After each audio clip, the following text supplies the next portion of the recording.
listening to Throw the Podcast, brought to you by ThrowTheX.com, the very best in mediocre wrestling journalism. And now, your hosts, Jay Gunter and Ben Conrad.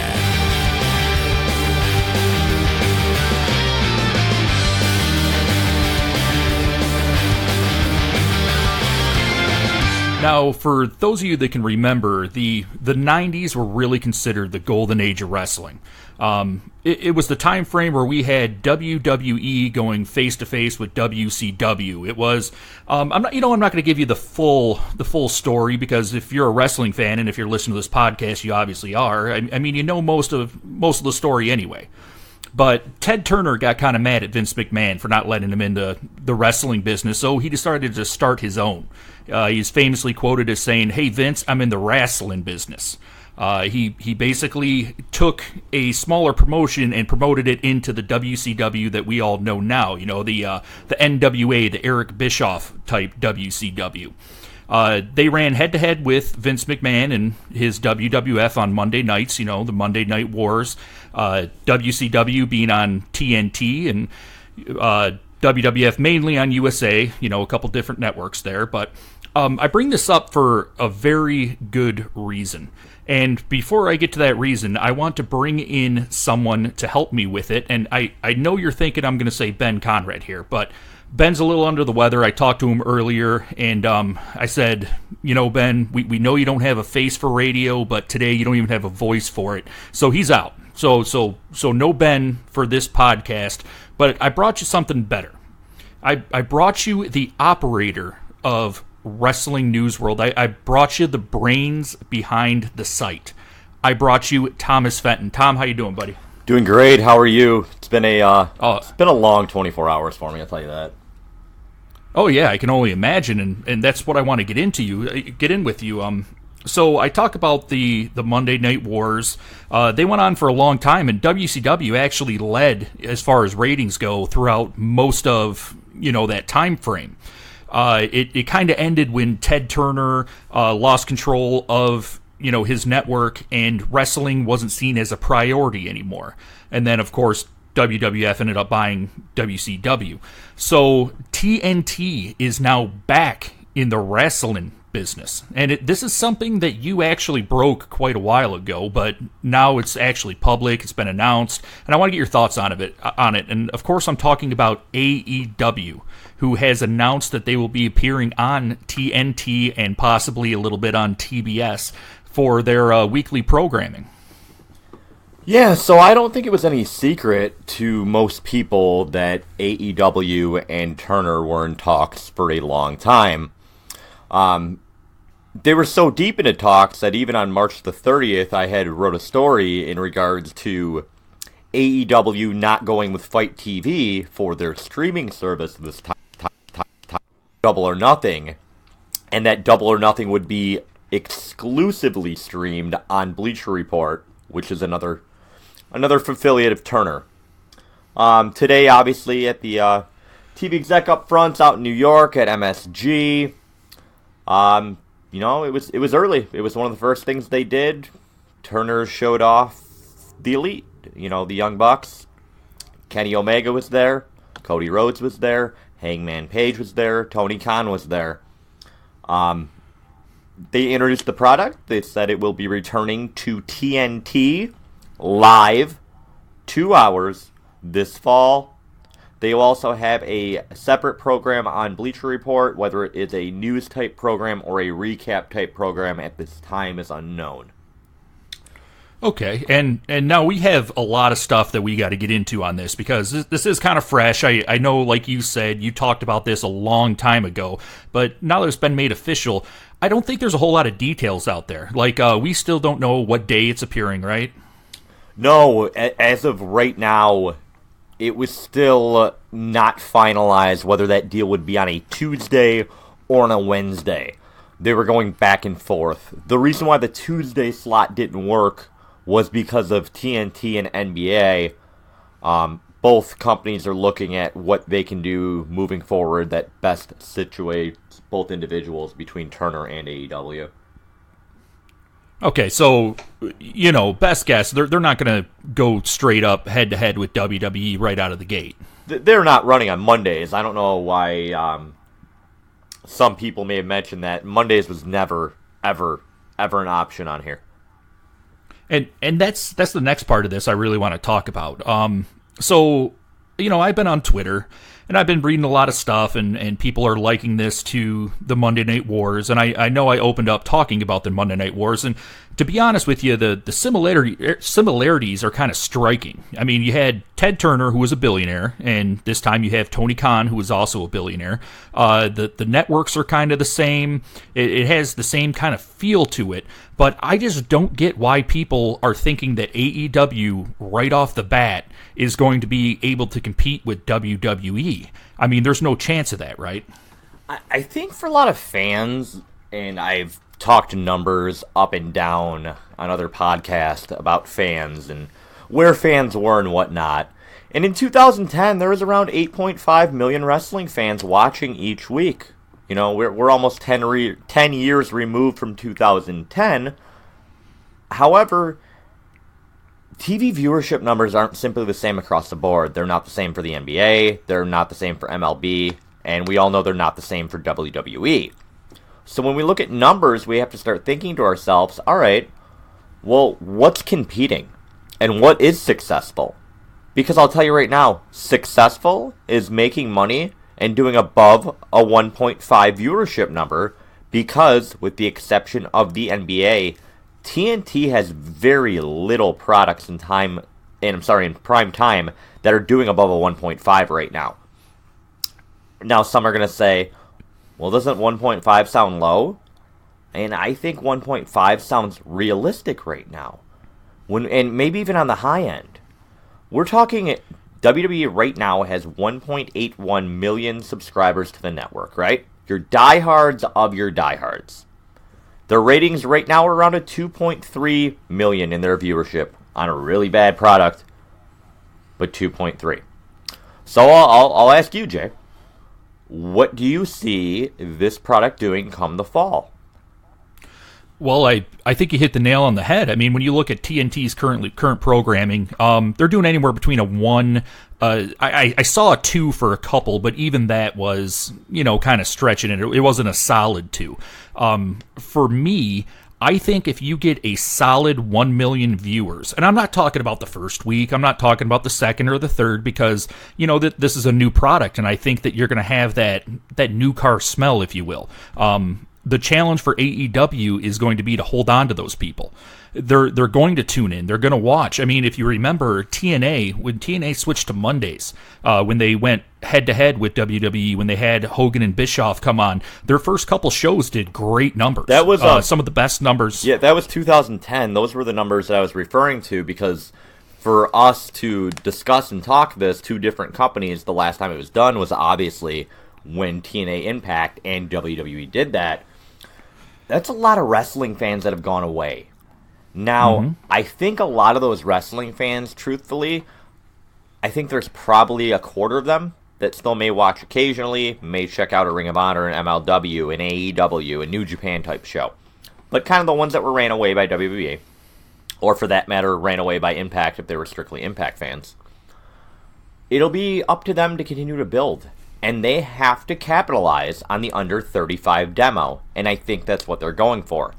It is one of WWE's worst demographics. They have no way to capture younger fans. Most companies that involve live sport do not right now.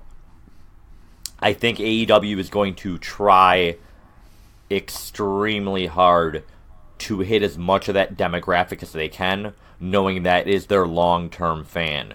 Their job is to build this product over the course of 8 to 16 months. And then where are your ratings at that point? Where are your ratings going to be this time next year? Those are more important numbers, because we all know a show, once it comes on, like you had mentioned, those first 3 weeks, okay, it might be appointment viewing, and then fans may go away. For them, it's that slow, steady build that they need to continue to increase their fan base and create compelling storylines, characters that people matter and care about. Yeah, and that's why I'm going to go back to that that 1 million point that I was talking about, because going back to TNA, I mean, TNA did great numbers the first couple weeks because people, it was new, it was fresh, it was something that people wanted to see. And then after they viewed it for a week or two, they realized that the product itself was garbage, and they quit viewing. And so if you look at TNA for those first 2 weeks, TNA was doing great. If you look at them after that, it was a nosedive. And AEW needs to get past that first month, that second month, that third month. And just like you said, they need to start, they need to really work on catching the attention of all those people, especially the younger generation, and being able to hold them for a year, for 2 years, to make this profitable. I mean, absolutely. Again, it's a long-term plan. So part of their ideas with Bleacher Report, and it has been since Turner bought it, was try to connect with the younger fan base. Not with wrestling. That was not their intent. Their intent, obviously, was with basketball, with soccer, and trying to get football eventually. They're going to use that platform to the best of their ability, and all those millions and millions of marketing dollars to try to attract that younger fan on those different platforms, on the different social media, on the apps. They're going to go after that hard. And then the flip side of that will be the video game aspect. AEW is making absolute no bones about it. They are going to go after the video game market hard. They see this market as one of those markets and one of those demos that is continuously growing, but they want to give those fans something they may not have seen before. So if they can pull them in with video games and get them watching the product, they're going to try that route too. Okay, and yeah, I mean, you mentioned them trying to connect with younger fans. One of the things that was said, and it's still yet to be seen, because everybody has to remember, their original show wasn't technically an AEW show, the All or Nothing show. Was it the same people behind it? Absolutely, but this was before they had a vision for an actual company. Well, and All In was produced by Ring of Honor as well, we have to remember. So again, like you had mentioned, it wasn't their show. You're not insulting them, you're just stating facts. All or Nothing was produced by Ring of Honor. Yeah, and technically it was a one-off. It was something that Cody Rhodes wanted to do to prove that, he could get the fan base behind it. And this upcoming one, the Double or Nothing, now this is being produced with a company behind it. This is being produced with eyes towards the future, which the first one really wasn't. If you think about it, it was supposed to be just, a one-off. So with this upcoming one, there's been a lot said about what's going to be different with this company. How is this company going to differentiate themselves from WWE? And some of the ideas float around by all the guys behind it, where it's going to be more sports oriented. They mentioned wins and losses will matter. They mentioned a ranking system, almost a UFC style feel to it. Is this the direction that they're still looking at? They're still looking at tons and tons and tons of options in regards to the sporting aspect. It will definitely have sport aspects into it. I know today in New York, the Warner Media Groups, kind of introduced them as live matches each week. They didn't say live shows. They had mentioned live matches. However, it is also under the TNT Drama umbrella, which I found interesting, and not the TNT Sports umbrella. And that's how it's been advertised, and that is how it's been branded on TNT's social media platforms as of this morning. Yeah, and they also called it a league, which I found interesting. It does look like they're going to try to tap into that, more of the sports than the entertainment aspect. Yeah, it again, like you had mentioned, it'll be different. And those are all details that, while they have ideas and there's information they could go, I don't know if there's a final, hey, this is what we're doing when we go to TV. Because again, we're going to have many months between Double or Nothing in 10 days and then TV in the fall. Okay, and so let's go off on an assumption, because let's be honest, that's all we can really do right now is assume, because like you said, nothing's been finalized how they're going to actually do things. We don't know what kind of company this is going to be yet, but let's assume they do go for that sports realism. Let's assume that wins and losses actually matter, things like that. Do you think that is going to work? I mean, do you think that that's a good way to run a wrestling company where if somebody takes a loss, it's going to actually affect them? I mean, it's traditional wrestling. I think if you book it the right way and you talk wins and losses, traditional wrestling booking, the heels almost never won. The babyface went over almost every house show for the most part. They went over the big matches, the big main events. So, to me, if we're doing a point system type thing, I don't know if heels and faces, even at this point in 2019, work if we're talking a black and white per spectrum. If we're looking at a babyface or a heel, what are they? Is it clear? Maybe they're not going that route either. Like, I know they're pushing Jericho towards that heel role. And sure, you'll have monsters in your company, and then you'll have crazy, demonic characters, but is there going to be that fine line and separation between a babyface and a heel? When you look at a ranking system, it would make more sense if there wasn't that fine line. But again, I don't know. I do know this. From a athletic standpoint, you're going to see things on that show that we've probably never seen before because they're working on it now already. On that show, you're going to find camera angles that you never knew you wanted before, that they're looking for now. It will be different. It is not going to look like WWE Light, which Impact and TNA tried to do, and it is not going to look like Ring of Honor, who never wanted to break through that glass ceiling and kind of be bigger than they were. They're going for broke on this. I need everyone to know that it was never an option for them to be the number 3 company in the world. So,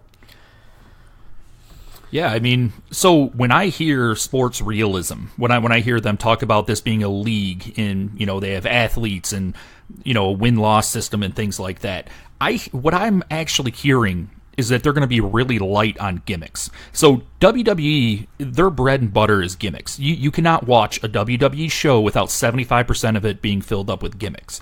And when I say gimmick, I mean, you're not going to see the weird, funny stuff that you see on WWE. You're not going to see them, wanting to bury the Revival because they're outspoken, and catching them shaving their backs and stuff like that. I do see them going for... You're saying like the toilet humor jokes you're not going to see. Yeah, or the weird matches that you look at and you're like, this doesn't work, this is just a time filler.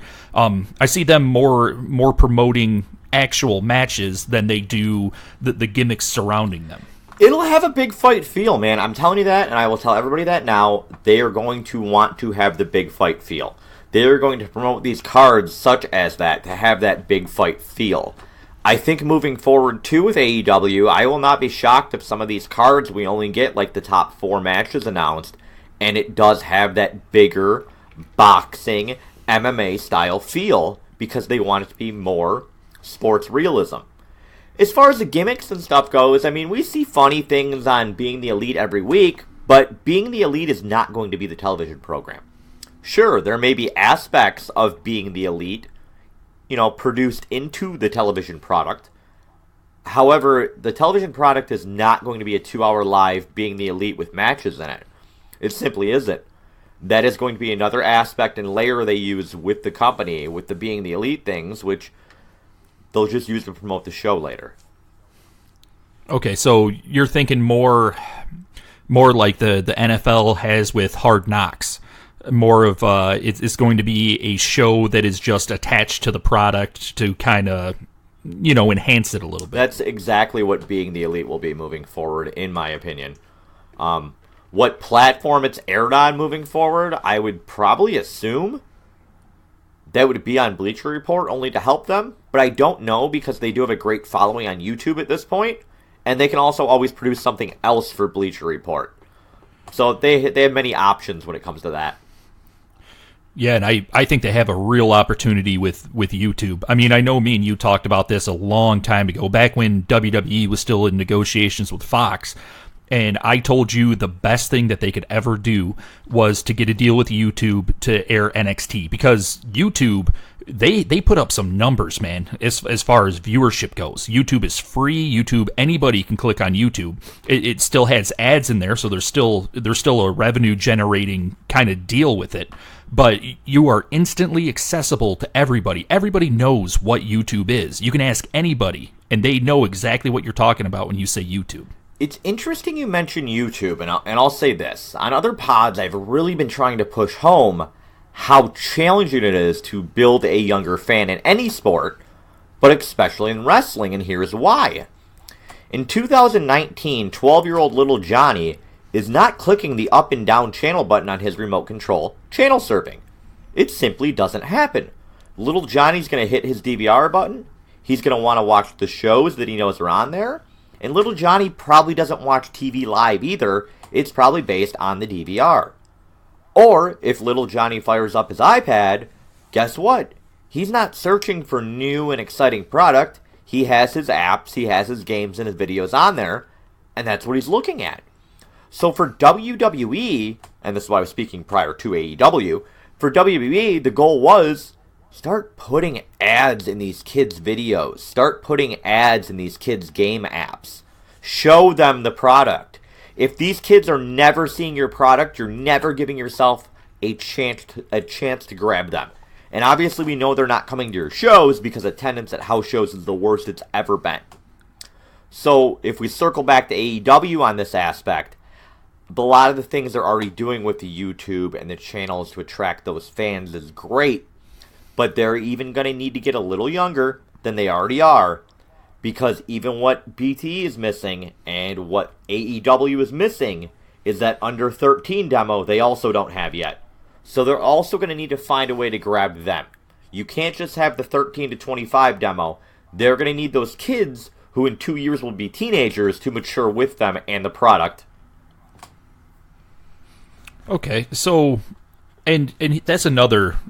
I'm glad that you brought that up, because I think WWE really missed the boat on that. So WWE creates the WWE Network, and you know they need content for it. So they create all these silly little shows, Swerved, and all that other crap that they do, and it's not accessible. No, like you mentioned in the very start, the people that subscribe to the WWE Network are people like me, people like you, people like Ben, people that just need the wrestling content, and that's not little kids. Mama and daddy aren't going to sign, 7-year-old Jimmy up for the WWE Network. Very rarely, at least. I mean, I'm sure there are people out there. But if they would have put that kind of content on YouTube, that's something that kids can view. That's something that kids can look at and get attached to. Absolutely. And I am in agreement with you when you mentioned that. And, how WWE did it. And I think another thing that, and I don't mean to stray away from AEW too much, but when you look at that WWE Fox deal, the reason why it's so appealing, besides the billions of dollars they received, they're on Fox proper. That is a channel surfing station. That is a station that you can grab a new fan every second. You're going to lose some fans on there just being on Fox proper and the way the show's produced. However, you should be gaining fans at around a 30% clip more than you're losing them on Fox proper, based on homes that have the channel. Based on homes that may not have that full package, but they're going to have that Fox proper on every single TV in America. And I think that's really important when we're talking about trying to get a new fan.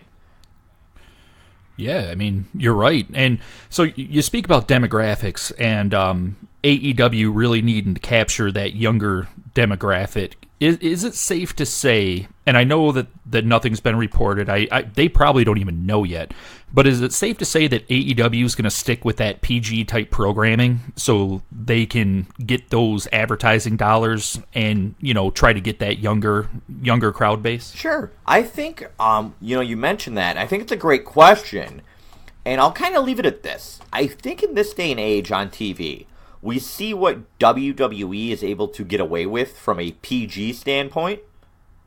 And I think if we push the envelope of that far in AEW, and we use that same standard of this is what you can get away with, they'd be fine with a PG image. They would be fine, because there's nothing else they're going to need to do. Blood doesn't necessarily put you over into TV 14 demos. And you're not going to see blood every week. I'm just saying if we need to see color in a big-time match, that's likely going to be on pay-per-view anyway. So what really would we need? Well, we don't need cursing so much. You can cut a good promo without swearing if you want to. Or can we just bleep it out and that keeps it a live sport? How do you rate the NFL? Because it's a live sport. It's not a TV PG. Are you going to give it a TV 14 because of the hits? Because of the language some people use? There's ways around it, like you'd mentioned, and that will be an interesting topic. I just don't think they need to push harder as far as a language usage or a sexuality usage at this point. Yeah, and I agree with that. You mentioned them getting pushes, and I think a lot of the reason that previous independent companies, your ROHs, your Evolves, things like that, have never really taken hold in the United States is a lack of a push, specifically a financial push. They really don't have the money backing that WWE does. And now you look at AEW, and they have Tony Khan. They have a billionaire, and not only a billionaire, but an actual wrestling fan billionaire. I mean, this is a guy that admits that he's been a wrestling fan his entire life. The specifics aren't out as far as TNT goes. I don't even know if they're actually making any money from this TV deal. And it is possible. Yeah, but it is possible that they are paying for their time slot, right? I'll say this, okay? And this is kind of where I'll leave it. With AEW, I don't think it was and this is an opinion, this isn't a fact, and there's some facts behind it. When people were mentioning pay for the time slot or pay for TV, there's so many different options and so many different layers when it comes to paying for something. AEW handing Turner money and saying, put me on TV, wasn't ever a thing. There were other deals on the table. It wasn't, hey, this is what we want, we're going to pay you whatever you want. Is it possible that AEW had to front that ad money for, let's say, the first year or two of the contract, and then they get it back as the ads sell?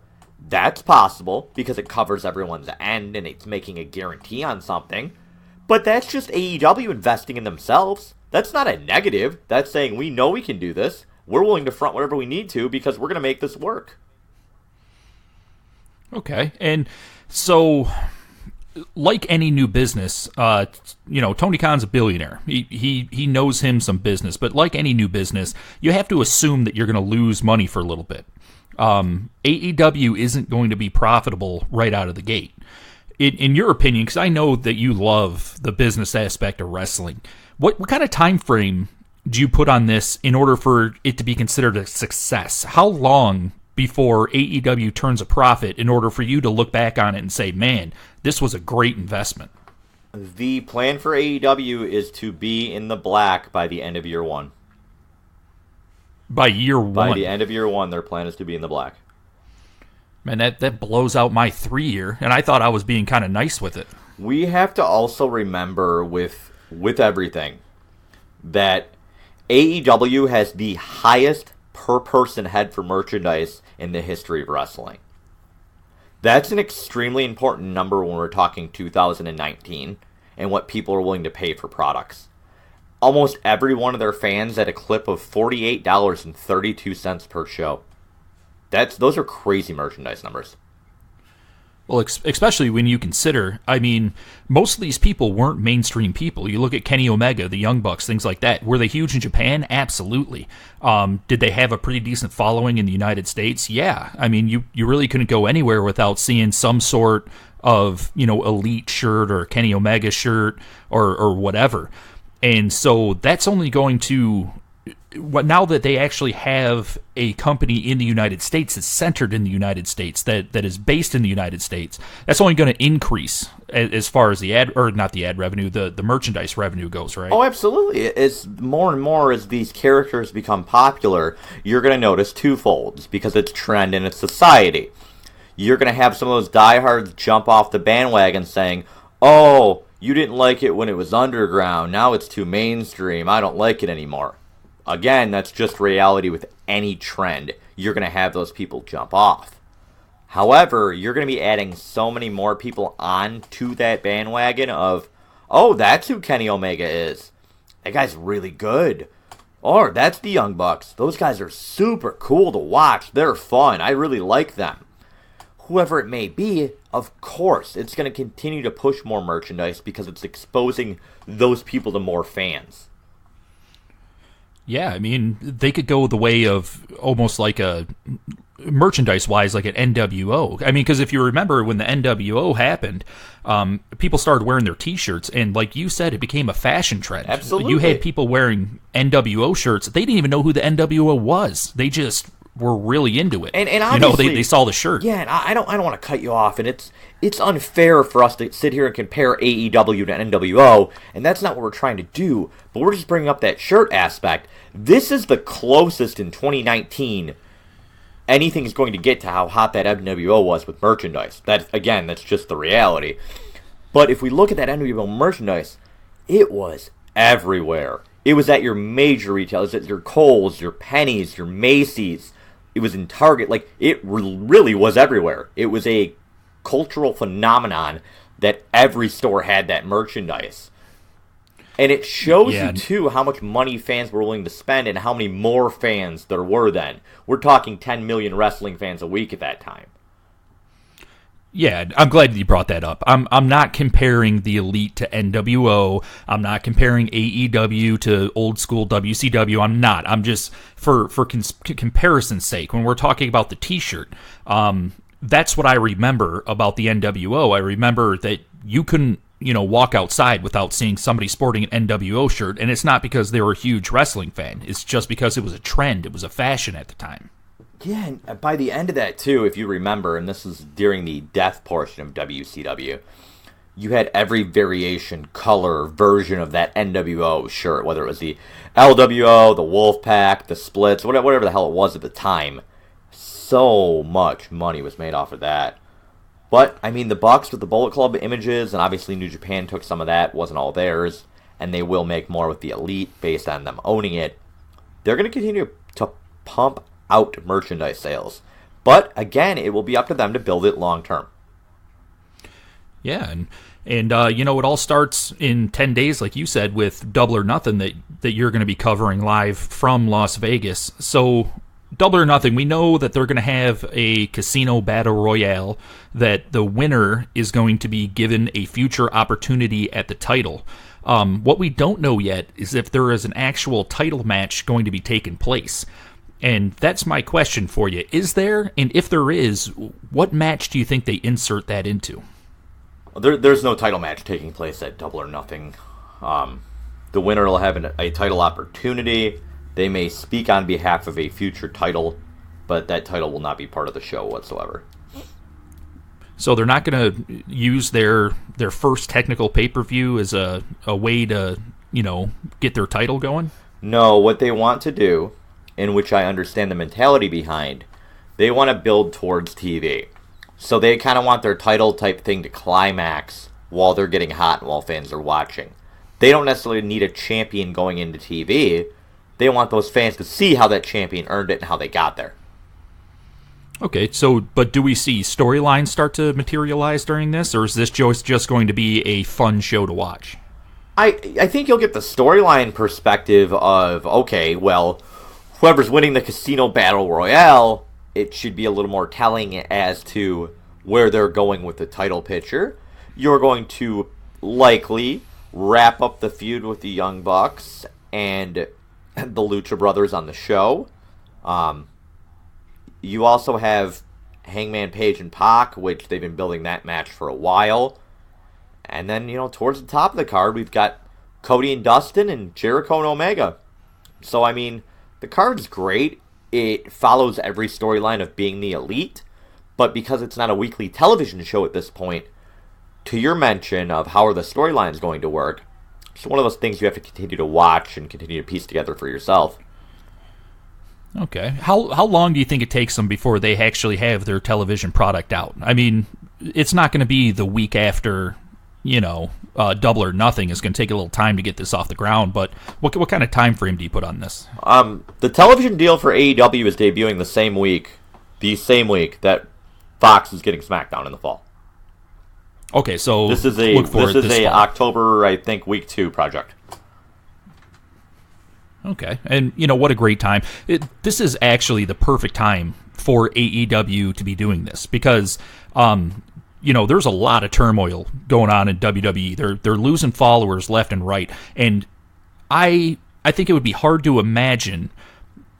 There's going to be a lot of people out there that still watch the WWE product just because, like Ben said last week when we were all on, there's people that watch wrestling just because that's what they know to do. It's Monday, I'm going to click it on. And I'm wondering how many more fans WWE is going to lose like that now that they have an option to go to. I don't necessarily know if they're going to lose fans from the start. And the reason why I say that is because it's on different nights. So from the start, I think people will watch both.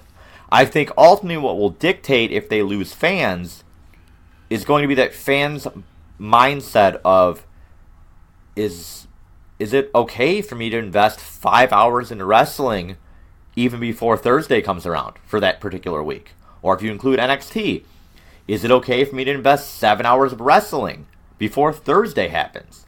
And those fans are then going to make decisions based on that. They're going to say, which one do I like more? And I think that's when you'll start losing fans or seeing fans happen.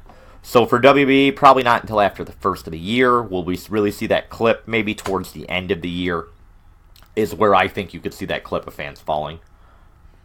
Okay. So, and I know we're running short on time, but we normally insert a little segment called Cowboy Conrad Shoots from the Hip, where basically Ben peppers you with a bunch of weird and out there questions that you have to answer on the spot. Unfortunately, I'm not nearly as creative as Ben, mainly because I don't drink nearly as much as Ben does. But I do got one question for you. It's going to be, Jay's one question. I'm going to get with Ben. I'm going to have him, give me some really cool title for it. But you are Tony Khan. You are Rhodes, you're Omega, you're all these guys making the decisions. You're told that you have one more contract for AEW. You can pick from any promotion in the world. Contracts don't matter. You have one guy that you can bring into the promotion that you think is going to be a difference maker. Who do you got? It's such a tough question. That is such a tough question. So let's look at...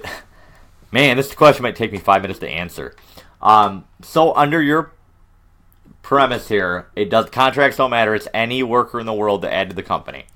Any single one. Contracts don't matter. So my second thought would be, okay, how long term do I need this to be to make the biggest hit? Does the person need to be younger? Do they need to be older? Am I building my company around them? Those are all thoughts I would think about. I think up there for me, and granted, you're putting me on the spot. There was not a lot of thought behind this. For me, though, I think the top 3 that I'd likely be choosing based on everything you mentioned and that long-term success would probably be Okada, because I think I can get enough Japanese fans to watch my product to help spike ratings and really bring that culture to the US, and it fits who I am. If I want outside the box, I just want to pay a bunch of money for somebody who can draw in any sporting aspect. You have to look at Brock Lesnar. He draws for UFC. He continues to draw for WWE. His quarter numbers on Raw, whether you like him or not, are fantastic according to the company. That's another type of guy where it has that immediate impact, that immediate household name too. And then from a wrestling standpoint, like a US wrestler who I think could really put them over the edge would be Seth Rollins, because I think he also could fit every criteria for their company. He's young enough to where you have 5 to 6, 7, 8 years more of that top-tier body out of him. He can talk. He's very familiar with every wrestling fan throughout the country. He can still work. I think for me, those 3 would probably be up there, Jay. I think if I dug deeper, I may replace one or another, but on the spot, likely those 3. Now, if you want to hit me with, okay, if I can add somebody legally who's not under contract right now, I'm adding CM Punk, and I'm doing this to complete what I started, what did I start? I started a wrestling company to compete with WWE. I then put it on TNT. I went the Turner route. So now I have a company competing against WWE, which is on the Turner Network. What's the next ultimate step here? Well, it's to sign CM Punk. It is to sign the one guy that WWE cannot get to come back. The one guy that still has some household appeal. The one guy that still likely should probably cash in for a year or two while he can. That's an opinion. That's who I would be going after. And that is no insult to Jon Moxley or Dean Ambrose, who may or may not be a free agent. But if I'm truly talking moving the needle and giving some shock value and bringing in some fans who may have left since 2010, CM Punk's my guy, and I'm pretty much blank checking it for 1 year, and I'll deal with the consequences later. I'm not saying sign him to a 5-year deal at an absurd amount of money, but I would be blank checking him for a year at this point, because I think they can get the money out of it. Yeah, and honestly, when I was thinking about this question earlier, CM Punk was one of the first, people that popped in my mind. The only problem I had with CM Punk is he is up there in years. And as far as building a company around him, sure, I think it would be kind of hard to do. Yeah, like you mentioned long term in is the just beginning. not there, yeah. Mm-hmm. Yep. Yeah, but you mentioned shock value, and I got a name for you. I got names for you, actually. What about like an Undisputed Era? What about a little Adam Cole? You could actually have Undisputed Era come in as almost an NWO style to feud with the Elite. I think that would be a great pickup for them. So again, like under your premise, anybody you're picking, contract or not, guys. Jay's not breaking news here, just saying if we had to pick somebody to add to the company to really affect it or give it a cool storyline. So you're representing the Undisputed Era on this one. My issue with that is you gave me the original question if I could add anyone. And while we both enjoy the Undisputed Era, they put on great work, it would be a great angle. I have to start attracting fans that may have left before and are going to know that person's name. Unfortunately, they're not going to know who Bobby Fish was if they left wrestling 5-6 years ago. It's unlikely, at least. See, and that's why I ask the questions and you answer, because I don't think ahead of time of stuff like that. I just think, man, if Jay was sitting around not doing anything on a Wednesday, what does he want to see? He wants to see him some Undisputed Era versus some Elite. Yeah, I mean, if we're talking what we want to see, I want to see Marty Scurll kick out Adam Cole from Undisputed Era on NXT, but these are just things we can't have. And I want it done the exact same way he was kicked out of Bullet Club. But hey. Yeah, I mean, and I'm really glad that you threw out there that I'm not breaking news, because I don't want a Twitter storm. Like, remember back in the day which is one of my personal favorite stories, when you went on Twitter and you broke the news that AJ Styles had agreed to terms of a contract with WWE, and AJ Styles came on and quoted you and said, really, that's news to me. Now, you never said that AJ Styles signed a contract. That's not what you said.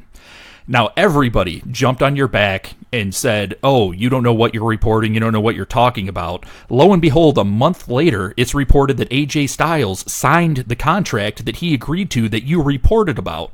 And that's all I can think of is people going online saying, oh, hey, Jay Gunter from Throw the Podcast says that, Undisputed Era is going to AEW. What a moron. They're under contract. He should know better than that.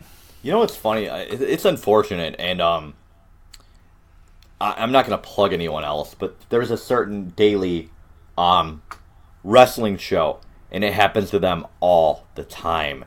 They will talk, and someone will literally pull a quote from one of the two of them out of nowhere, completely change said quote, and now we have a different story, in which the first quote could have been, hey, one of the ideas talked about was this. Well, we all know there's 8 million ideas, right? But then when a third-party site gets it, they write, hey, this is the plan, or this is what they're doing. Where it's like, no, that's why everything happens and the snowball effect happens and whatnot. I did think it was cool, though. No matter all the reporting online, the only fake and BS news coming out of the AEW television was when those reports came out last week that Double or Nothing was going to stream for free on YouTube or on their different social media platforms, and I came out right away and said, at no point in life are they giving away Double or Nothing. They are not going to upset their cable providers as well as the pay-per-view providers who are charging people between $50 and $65. They would never give it away. I said, furthermore, it's not on any of those platforms. It's on Bleacher. I stated this on March the 30th. Nothing has changed. Now, besides that bit of information, pretty much the AEW deal, as was announced today and we talked about for this whole show, it was kind of cool that there wasn't a lot of BS between it. We all kind of knew it was going to happen, or at least had a little idea. Yeah, and, welcome to the age of social media, man. People can grab that and just run with it. I can't wait to see Thomas Fenton reports CM Punk signing with AEW here pretty shortly, because that's going to end up popping up. So, but, Tom, man, thanks for taking time out of your busy day. I personally, because I'm not going to be able to go to Vegas. I know you talked about Ben. You might drag Ben as your on-site reporter with you, but I'm really looking forward to what you bring back from there, because, you do have a unique perspective about stuff like this. Make sure you have a good time out there, and make sure you put 100 on black for me.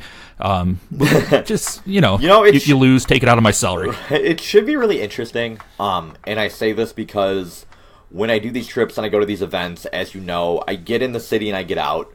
There's not an extra day for leisure. There's usually not an extra day for fun. It's get in, get out, get back home. So for this particular event, I'm flying in at 6 a.m. on Friday morning. So I leave Detroit at 6 a.m. I arrive in Vegas, 6:45, 7 a.m. From there, I'm going to check in, drop off my stuff, and I'm probably going to sit by a pool for 2 hours and at least see some sun. I'll go back, shower, change, and then it's right over to StarCast. Got a lot of StarCast events to do the whole day, and then further in that day, we have the weigh-ins for All Elite, as well as the press conference for All Elite. There's the roast of Ric Flair there. So many podcasts, so much more. I know Anthony Suter from Smart to Death's going to be there. We'll meet up. He's doing some of the StarCast events. I originally wasn't going. Now I am going to the StarCast events, so I'm sure we'll get something on there. And then Saturday's the big day. It is Double or Nothing live, MGM Garden Arena, Las Vegas, Nevada. I'm so excited for the atmosphere there, because going to the events that are non-WrestleMania, the Thursday, the Friday WrestleMania weekend, those fans are always so nice. And you've seen some of them, you've met some of them. It's not to say WWE fans aren't nice either, but the more independent-style wrestling fans seem to be a lot nicer, and they're more willing to engage with other wrestling fans. And so being in Las Vegas, it should be extremely fun. It should be a cool environment. I'm looking forward to covering the show. There's going to be a lot of people I haven't met before there, and tons I've met many times. And then after the show, there will be the post-show scrum press conferences that we'll be doing. Kind of get some interviews after the show with a bunch of workers and talent from the show. And then I'm back on a flight and off to the airport that evening, 12:58 a.m. back to Detroit. Yeah, and you know what? I am a witness to this. And I know we're over time, but you're my boss. I don't care. You're good. So before me and Ben became a part of Wrestling News World, we've seen you at multiple WrestleManias, at multiple events, because we kind of knew each other prior to, we were aware of each other. And I've seen, as far as the business goes, that you're all business. And to this day, the most amazing thing I've ever seen Ben Conrad do was WrestleMania New York.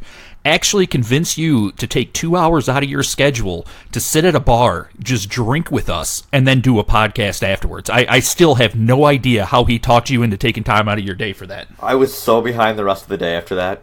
Just so incredibly behind.